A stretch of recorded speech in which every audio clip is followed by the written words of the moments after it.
So ఇప్పుడున్న మార్కెట్లో మేము ఆల్రెడీ చోట ల్యాండ్ అమ్మాము, మాకు కొంత అమౌంట్ కొంచెం క్యాష్గా వచ్చిందండి, ఏం చేయాలి అంటున్నారు.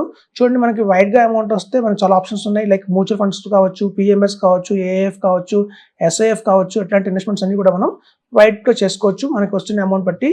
కానీ చాలామంది ల్యాండ్స్ అమ్మినా, ఫ్లాట్లు అమ్మినా, అలా ఏదన్నా ఇంకో చోట ఎకరాలు ల్యాండ్ అమ్మినా, పొలాలు అమ్మినా కూడా మనకి చాలా మటుకు ఇవాళ కూడా ఇంకా కొంచెం క్యాష్లోనే వస్తుందండి. ఇలాంటి క్యాష్లో వచ్చిన అమౌంట్ ఏం చేయాలి అనేది కూడా చాలా మంది క్వశ్చన్ ఉంటుంది. సో మనం బెటర్ అండి కన్వర్ట్ చేసుకుని వైట్గా చేసుకొని మనం కనుక ఇన్వెస్ట్మెంట్ చేసుకుంటే బాగానే ఉంటుంది. కాదు క్యాపిటల్ గెయిన్స్ కూడా మనకి వస్తున్నాయి.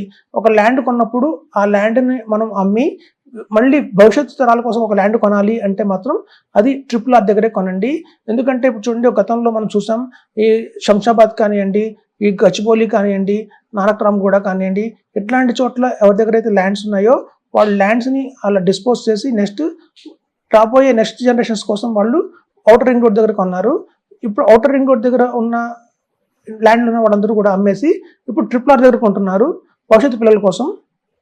సో మన దగ్గర ఒక ల్యాండ్ అమ్మాము, అందులో కొంత 50-50 చేయాలండి. ల్యాండ్ కొన్నప్పుడు వచ్చిన అమౌంట్లో 50% మనం వాడుకోవచ్చు, మిగతా 50% మన నెక్స్ట్ జనరేషన్ కోసం ప్లాన్ చేయాలి. అది ఎక్కడ కొనాలి అంటే మనం RRR దగ్గర కొనాలి. మనం ఎప్పుడైతే భవిష్యత్తు కోసం మనం ల్యాండ్ కొంటున్నామో అది వెంటనే పెరగాల్సిన అవసరం లేదు.